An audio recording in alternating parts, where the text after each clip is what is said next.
You. Lydia Kincaid's voice dropped to almost nothing. Why are you here? She stood just inside the doorway of the old bakery, flanked by her assistant and a corporate lawyer wearing a blazer that cost more than a month's rent on this entire street. Her eyes moved from the cracked walls to the dusty counter to the man standing in the middle of it all, hands rough clothes, streaked with grease, holding a wrench like he'd been mid-sentence when she walked in. Damon Greer hadn't seen her in 3 weeks. Not since she'd signed the termination letter in front of a full conference room without blinking. He set the wrench down slowly on the counter. The keys to Rosalie's oven were still clipped to his belt. Every penny he had left in the world was sunk into the 4 walls surrounding them both. "Yeah," he said, "it's me. If you're new here, this channel is where we tell stories about people who got knocked down and chose to get back up anyway. Subscribe so you don't miss what happens next." Nobody had told Damon that Harbor Glen would smell like salt and old wood and something faintly sweet he couldn't name. He'd driven through the night with Tessa asleep in the back seat, her head tipped against the window, her breath fogging the glass in small, steady clouds. He hadn't told her where they were going exactly. He'd just said they were starting somewhere new.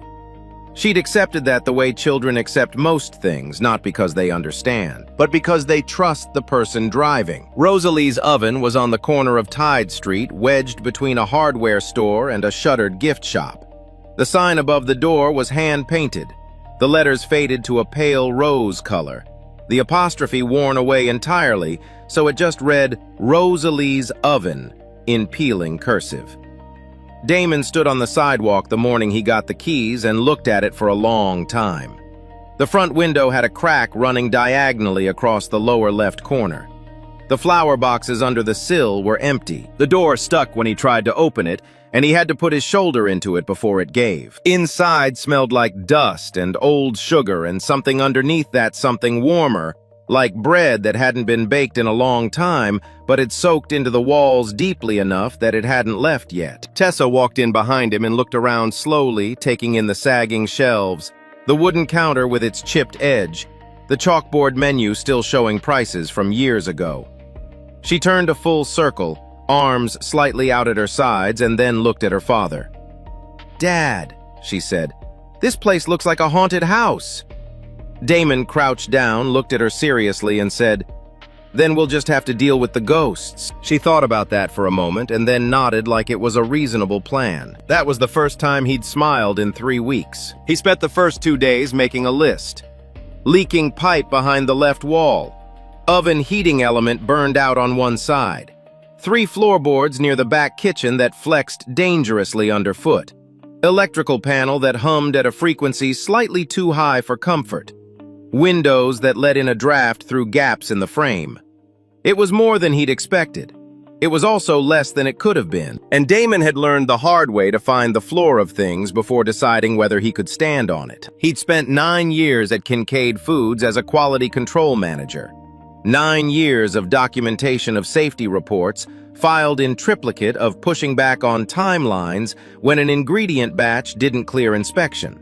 9 years of being told he was difficult, then being told he was valuable, then being told in a conference room in front of 30 people he'd worked alongside that he was the reason a major product launch had failed. The termination letter had been signed by Lydia Kincaid herself.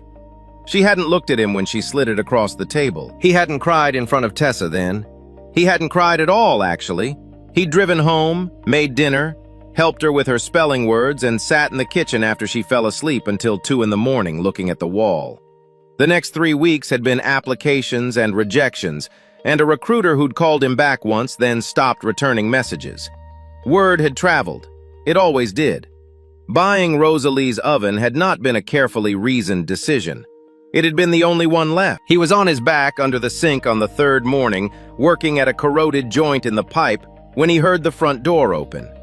He assumed it was Tessa back from the neighbor's porch where he'd sent her to read. He called out without looking up, "Hand me the blue-handled wrench from the bag, will you?" No one answered. He heard footsteps on the wood floor, more than one person, and a different quality of silence than a child makes. Damon pulled himself out from under the sink and stood up. Lydia Kincaid was standing in the middle of his bakery. She had a lawyer on her left and an assistant on her right, and she was wearing the same kind of expression she'd worn in the conference room, composed, reading the room, not yet committed to any particular response. She was looking at the walls, the floor, the chipped counter. Then she looked at him. For a moment, neither of them spoke. Damon could feel the wrench still in his hand, the grease on his forearms, the keys clipped to his belt loop. He was suddenly sharply aware of all of it in a way he hadn't been a minute ago. Lydia's eyes moved to the keys. Something shifted in her face, not softness exactly, but a kind of recalculation. She spoke first. "I didn't know you were the buyer." Her voice was even, professional, the voice she used in board meetings and press releases and termination proceedings. Damon set the wrench on the counter.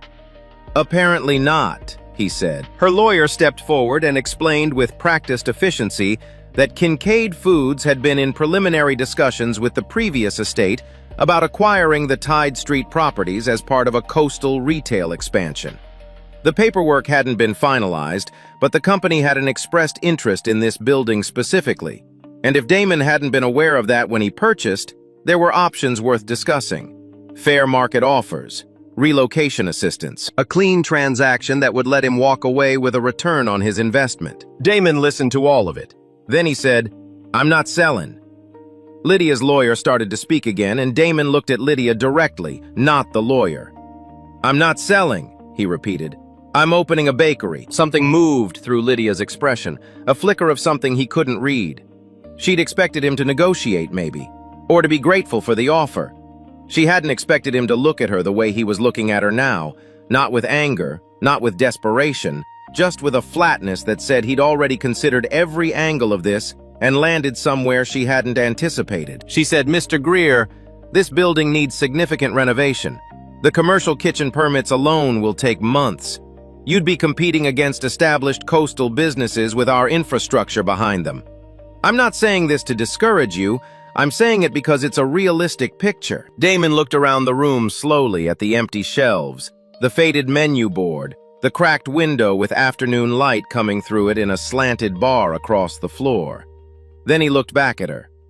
"I know what realistic looks like," he said. "I've been living in it for 3 weeks. I'm staying anyway." Lydia studied him for a moment longer than was strictly professional. Then she nodded once, said something quiet to her assistant, and walked out. The lawyer followed. The door stuck again on the way out, and the lawyer struggled with it briefly before it opened. Damon stood alone in the middle of the bakery for a while after that. That night, he set up the folding cot for Tessa in the small back room that would eventually be storage. She fell asleep quickly, one arm thrown over the edge, fingers loose. Damon sat on the floor beside her with his back against the wall and looked at his hands in the dim light, the grease still in the creases of his knuckles even after washing the small scar on his left thumb from a box cutter years ago. These were the hands that had written every safety report, that had flagged every compromised batch, that had typed the emails no one had bothered to read. He thought about the conference room. He thought about 30 faces that wouldn't meet his eyes. He thought about the lawyer who just tried to hand him a clean exit from the one thing he had left. Then he thought about Tessa saying, "Then we'll just have to deal with the ghosts," and the way she'd nodded like it was settled. He stayed on the floor until his back ached, and then he got up and started on the list. By the end of the first week, word had gotten around Harbor Glen the way it does in small towns, not through any single conversation, but through the accumulation of many small ones. People stopped on the sidewalk to look through the window at Damon working. A woman named Diane, who ran the flower shop 2 doors down, brought him a cup of coffee and asked what he was planning to do with the place. When he told her he was reopening it as a bakery, she pressed her lips together in the way people do when they're trying not to show how much something means to them and said, "Rosalie would have liked that."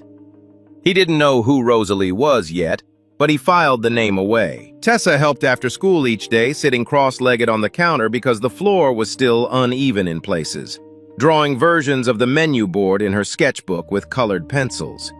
She had opinions about fonts. She told him the prices on the old chalkboard were too low, and they needed to charge more or people wouldn't take it seriously. Damon told her he'd take that under advisement. She said he should take it under serious advisement. On the 8th day, he made his decision formally and internally in the way that decisions sometimes need to be made twice, once out loud and once in the place where you actually live. He was going to open Rosalie's Oven on the day of Harbor Glen's summer festival 6 weeks out. He was going to do it with whatever he had. He was not going to sell. He was not going to negotiate. He was not going to blink first. Lydia Kincaid had signed her name on the worst day of his life without looking at him. Whatever she wanted with this building, whatever her company had planned for this street, it was going to have to go through him first. And Damon Greer, for the first time in 3 weeks, felt something in his chest that wasn't grief or exhaustion. It wasn't quite hope either. It was something harder than hope, something closer to resolve. He picked up the wrench. He went back to work. The renovation moved the way hard things move slowly at first, then all at once in ways that surprised him. Damon repaired the floorboards himself, pulling up the worst ones and replacing them with wood he bought secondhand from a salvage yard 2 towns over.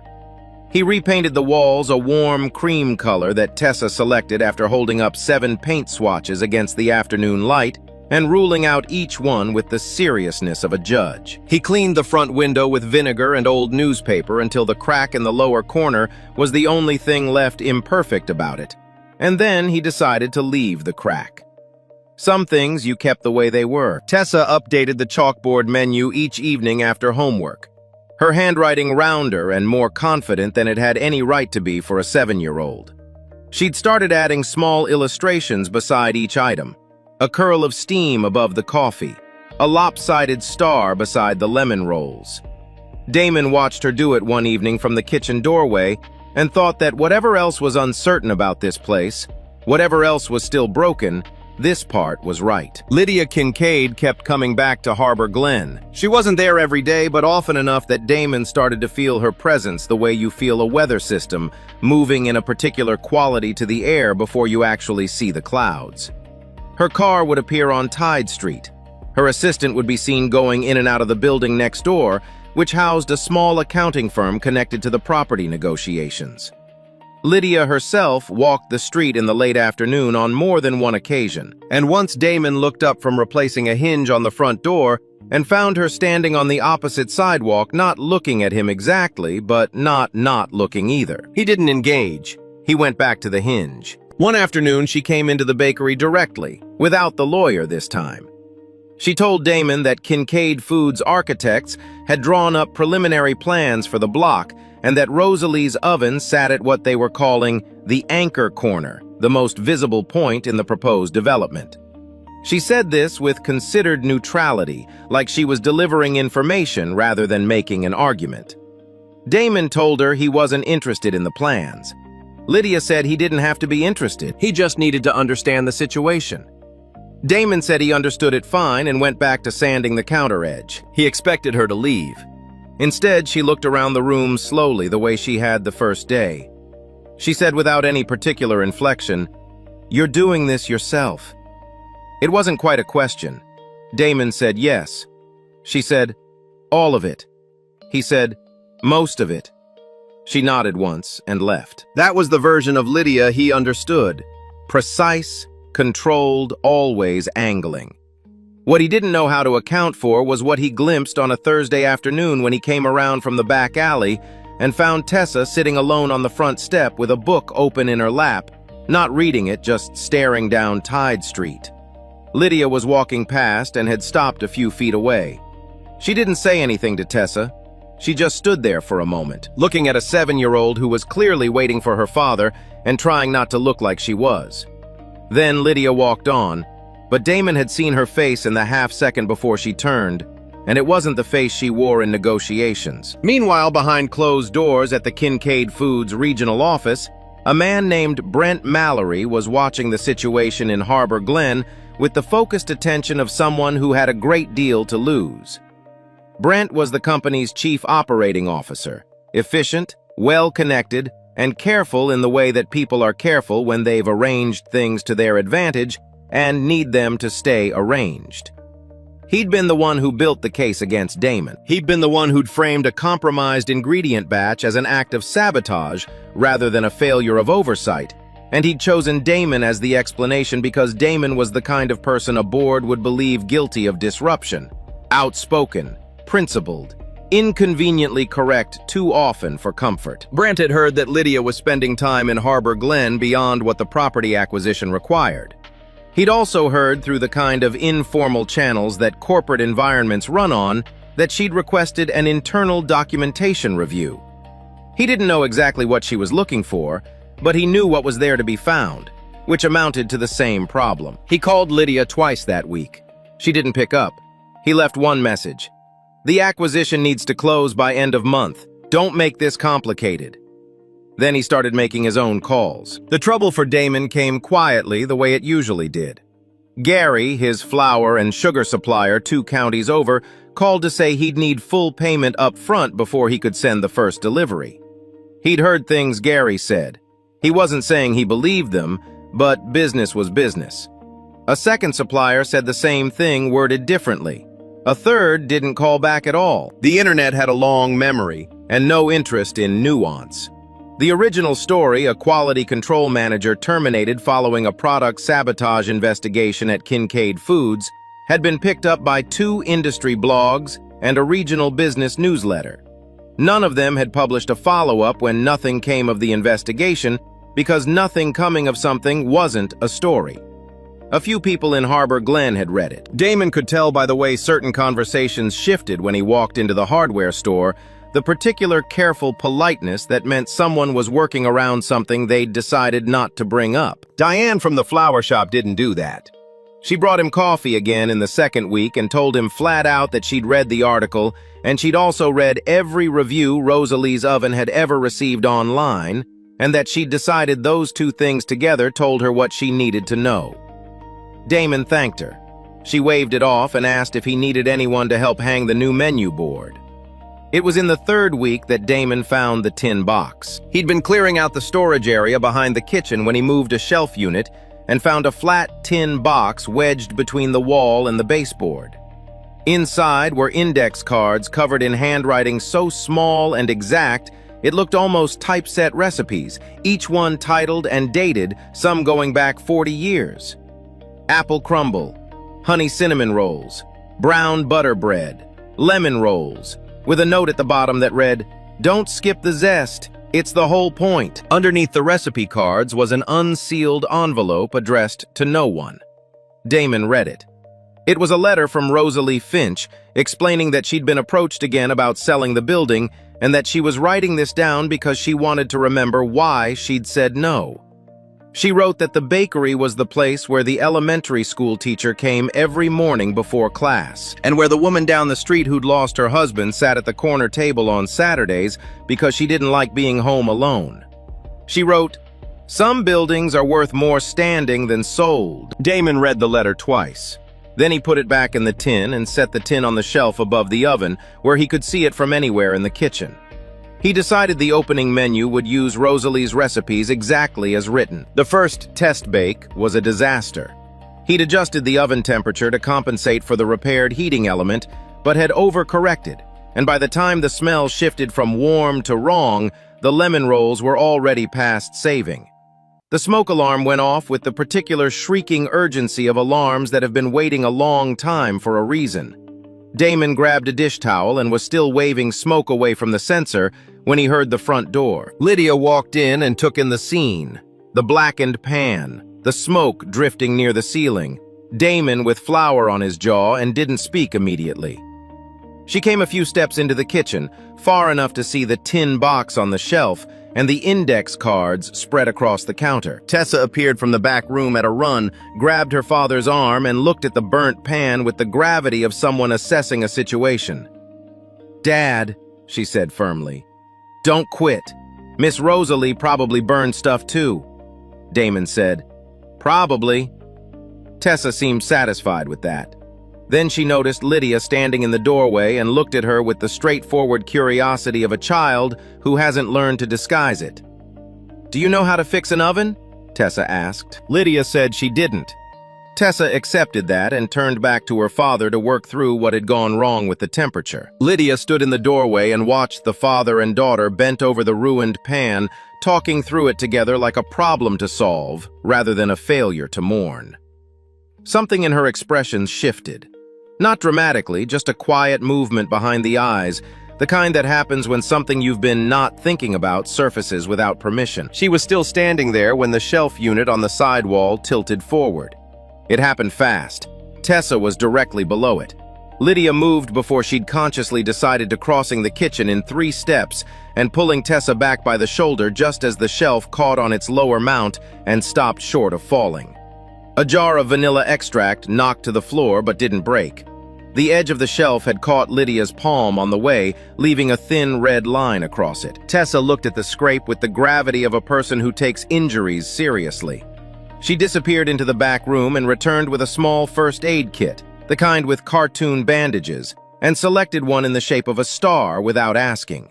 She pressed it carefully onto Lydia's palm and said, "It's the good kind. It doesn't sting." Lydia looked down at the star-shaped bandage on her hand for a long moment.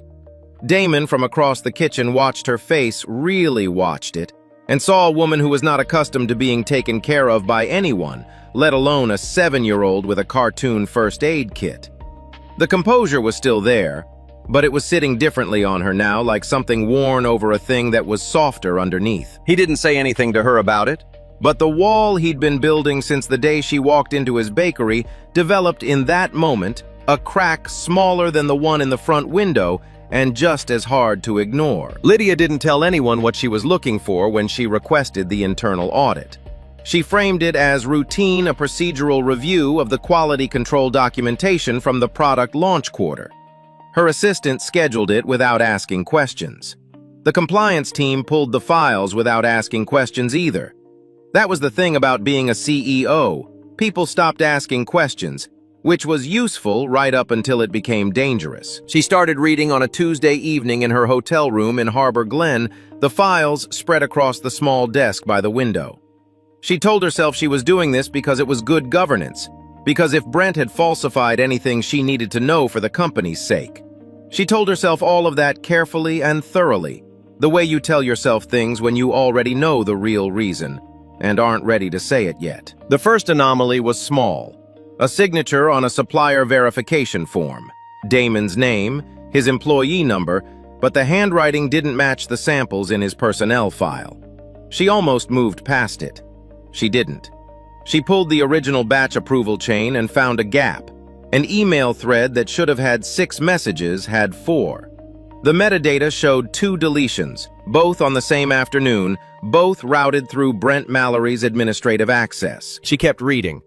By midnight, she had spread across the desk a picture she hadn't been prepared for, a quality control manager who had flagged a compromised ingredient batch 3 times in writing, whose warnings had been systematically removed from the record, and who had then been presented to the board and to her as the source of the problem, rather than the person who'd tried to stop it. The termination letter she'd signed had been built on a report Brent had constructed from the outside in, starting with the conclusion and working backward to the evidence. Lydia sat at that desk for a long time without moving.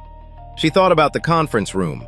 She thought about sliding a letter across a table to a man who hadn't looked away from her, even when she wouldn't look at him. She thought about Brent's voicemail, "Don't make this complicated," and understood now exactly why he'd said it. She could close the files. She was good at making decisions and moving forward. It was the skill that had gotten her to where she was. If she closed the files, Brent would finish pressuring her to complete the property acquisition. Damon's Bakery would become a footnote in a development project, and everything would proceed. She understood exactly what that choice cost. She sat with it long enough to know she understood it fully. Then she opened her phone and called her personal attorney, not the company's legal team. Damon, meanwhile, knew none of this.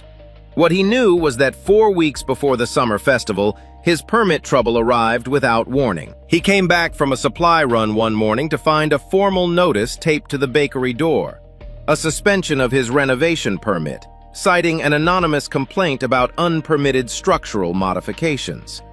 The modifications in question were the floorboards he'd replaced and the shelf brackets he'd reinforced. neither of which required a permit under the county's small business renovation guidelines. Someone had filed the complaint knowing it would create delay regardless of whether it held up on review. The bank called the same afternoon. The loan officer said the institution needed additional financial assurances given recent developments in Damon's credit profile. Damon asked what developments specifically. The loan officer said he wasn't able to share the specifics of what had been reported. Damon thanked him and hung up and stood in the kitchen for a moment. Someone had made calls, and there was only one person with both the motive and the reach to make them. He thought about Lydia. He thought about all of it. The supplier account that had mysteriously cleared, the way she'd pulled Tessa back from the falling shelf, the expression on her face when Tessa pressed the bandage onto her palm. He turned each of those things over and looked at the other side. He thought about how good she was at reading a room. He thought about the conference room. He thought about 30 faces that wouldn't meet his eyes, and a letter slid across a table, and 9 years of work reduced to a paragraph in a termination document. By the time Lydia appeared at the bakery that evening alone, no assistant carrying a folder he'd been sitting with all of that for 6 hours. She started to say that she'd heard about the permit suspension, and she wanted him to know she was looking into it. Damon cut her off. Not loudly. He didn't do things loudly. He just said it straight that he wasn't interested in her looking into anything on his behalf, that he'd learned what it cost when Kincaid Foods decided to manage a situation that involved him. Lydia said, "I'm not behind the permit complaint." He said, "How would I know the difference?" She said there were things she'd found in the company's internal records, things he needed to hear. Damon said he'd heard enough about internal records. "You signed that letter," he said. "You looked at whatever they put in front of you and you signed it. And I lost everything. My job, my reputation. My daughter had to leave her school and her friends because I couldn't hold a lease in the city anymore. So whatever you found, it doesn't change what happened. It just means you're dealing with it on your schedule instead of mine." Lydia set the folder on the counter and left without another word. Damon stood alone in the bakery. He looked at the folder. He didn't open it. He looked at the tin box on the shelf above the oven. He looked at the chalkboard menu with Tessa's small illustrations, the curl of steam, the lopsided star beside the lemon rolls. He looked at the front window with its diagonal crack, and the cream-colored walls he'd painted himself, and the floorboards he'd replaced board by board. And all of it felt suddenly fragile in a way it hadn't before, like something built in the dark that the light was now revealing clearly. Tessa was asleep in the back room. She'd fallen asleep at the small table she used for homework, her head down on her arms, a piece of chalk still loosely held in one hand. She'd been updating the menu board and hadn't made it to the cot. Damon stood in the doorway and looked at her. He thought about what she'd asked him 3 days earlier. "Dad, is the bakery going to open?" And how he'd said yes with more certainty than he'd actually had, because she was 7. And she needed to hear yes. He lowered himself to the floor with his back against the doorframe. The buildings settled around him in the old way of old buildings, small sounds in the wood-sea air under the back door. He thought about everything he'd done right and how little it had protected him. He thought about Rosalie Finch writing a letter to no one about why a building was worth keeping. He thought about the folder on the counter that he hadn't opened. This was the floor. He was already on it. The question was whether he could get up from here again. Across town, Lydia sat in her rental car in the harbor parking lot with the engine off. She could see the faint glow from the bakery's back window from where she was parked. She'd been sitting there for nearly an hour, her phone in her hand, Brent's number visible on the screen. If she called him, it would be over quickly. She was the CEO. She could frame this as an internal matter, handle it quietly, and protect herself. Nobody outside the company would need to know what the files contained. Damon Greer would lose the bakery probably, but he'd lost things before and survived. That's what she told herself. Then she thought about a 7-year-old pressing a star-shaped bandage onto her palm with the solemn care of someone who'd decided a wound was worth treating regardless of who was carrying it. She thought about Damon's voice tonight, not angry, just exhausted in the specific way of a person who's been let down by systems enough times to stop being surprised, and who is still standing anyway. She thought about the email in the file, the one Damon had sent 3 times warning about the compromised batch, the one that had been deleted before anyone with authority to act on it could read it. That email had protected thousands of customers who would never know his name. Lydia closed Brent's contact. She opened her attorney's number instead. When the line picked up, she said, "I need you in Harbor Glen by tomorrow morning. I have documents I want to put on record." Her attorney asked if everything was all right.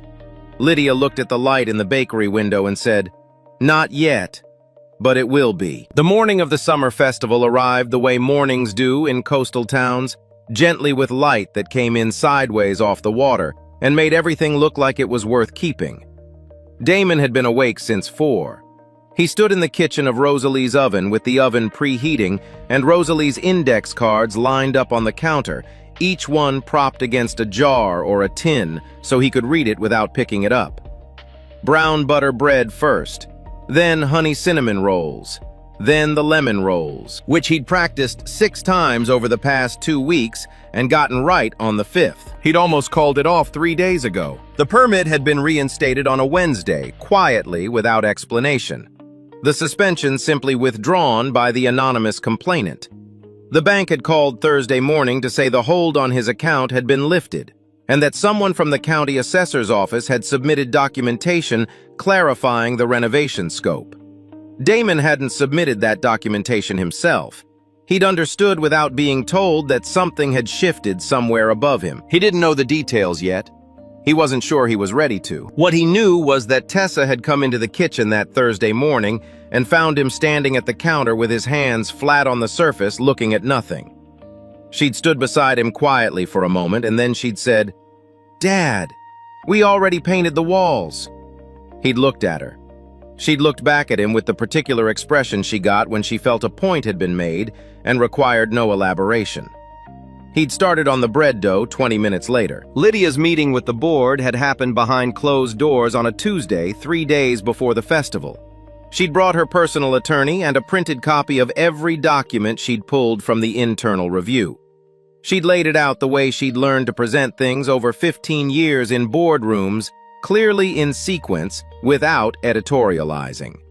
Signature discrepancies, deleted emails, batch approval gaps. The timeline of Brent Mallory's administrative access coinciding exactly with the removal of Damon's warning flags. Then she'd said simply that she had signed the termination letter without investigating whether the report it was based on was accurate, and that the report was not accurate, and that she was taking responsibility for that failure. The board chair had asked if she was prepared for the consequences. Lydia had said she was. Brent Mallory was placed on administrative leave the following morning and referred for legal review. Kincaid Foods communications team was instructed to issue a formal statement clearing Damon Greer's professional record. The company's attorneys were directed to prepare a settlement for reputational damages, and Lydia withdrew the Tide Street acquisition proposal herself in writing that same afternoon. She came to the bakery the day before the festival alone. Damon was in the kitchen when she arrived, and he came out to the front counter and looked at her. She set a folder on the counter, the same folder she'd left 3 nights ago, the one he still hadn't opened, and said, "This is the full internal review. I wanted you to have it regardless of what you decide to do with it." She didn't offer an explanation or a justification. She said, "I can't give back the months you lost, but I'm done hiding behind the structure that let this happen." Damon looked at the folder. He picked it up this time and opened it. He read slowly, standing at the counter while Lydia waited across from him without speaking. He found his own email, the 3rd warning, dated 2 days before the launch, flagging a specific batch number from a specific supplier. It was the email he'd sent knowing it might not land well, knowing it would create delay sending it anyway because the alternative was a compromised product going to market. Someone had deleted it. Someone had decided his integrity was a loose end to be managed. He closed the folder. He set it back on the counter. He didn't say anything for a moment, and neither did Lydia. Then Tessa appeared from the back room, looked at Lydia, and said without preamble, "Are you staying for the opening tomorrow?" Lydia said she hadn't decided. Tessa said, "You should. Dad's lemon rolls are the whole point." Then she disappeared again. Damon looked at his daughter's retreating back, and something in him that had been held at tension for weeks released by one small degree. He looked at Lydia. "I'm not there yet," he said. "With any of this. I need you to understand that." Lydia said she did. He said, "But you can come tomorrow if you want." She nodded. She picked up her coat from the stool and left. The opening morning of Rosalie's oven was already warm by 7, the kind of summer warmth that feels like a promise being kept. Damon unlocked the front door and turned the sign to open and stood back. Tessa took her place behind the counter with the quiet authority of someone who had been preparing for this specific moment for 6 weeks. The first tray of lemon rolls came out of the oven at 7:15. The smell reached Tide Street before the door was fully open. Diane from the flower shop was first in line, which felt right. She bought a lemon roll and a coffee and told Damon that Rosalie would have been proud. And this time he knew enough about Rosalie to believe it. More people came. The line reached the sidewalk by 8. By 9, he'd sold out of the honey cinnamon rolls and started on the second batch of brown butter bread. Lydia arrived at 9:30. She wore a light jacket instead of a blazer, and she stood in line like everyone else. And when she reached the counter, she asked Tessa what she recommended. Tessa said the lemon rolls, obviously had she not been listening yesterday. Lydia said she'd take 2. She found a small table by the front window, the one with the diagonal crack in the glass, and sat with her coffee and her rolls and watched the room fill with people. She watched Damon move through the kitchen with the ease of someone doing exactly what he was built to do. She watched Tessa hand a bag across the counter to an older man and say with complete seriousness, "The zest is the whole point. Miss Rosalie wrote it down." When there was a break in the line, Damon came out from the kitchen and stood near her table. He didn't sit down. He said, "The board called this morning. I know what you put in front of them." Lydia said it was the least she could do. Damon said, "Yeah, it was." He went back to the kitchen. It wasn't forgiveness yet, it wasn't a clean ending, but it was honest, which was more than either of them had expected to be with the other this summer. In the months that followed, Rosalie's oven became the kind of place that towns sometimes get lucky enough to have, not because it was remarkable, but because it was real. Damon hired 2 people from Harbor Glen who needed work. He started a weekend baking class free of charge for anyone who wanted to come. Kids mostly at first, then a few adults who'd been laid off and had time on their hands and no particular place to put it. Lydia came on weekends when she wasn't in the city. She sat at the same table by the cracked window and did the quieter parts of her work and didn't try to run anything. Tessa taught her to braid dough one Saturday afternoon, correcting her technique with a patience that didn't seem to come from anywhere Damon could identify. It was just there in her, the way some things are. Lydia was a slow learner, she said. Tessa said that was okay. Most people were at first. Damon had been fired like a man with nothing left to offer. He'd built something in the ruins of that something that smelled like brown butter and old wood and salt air.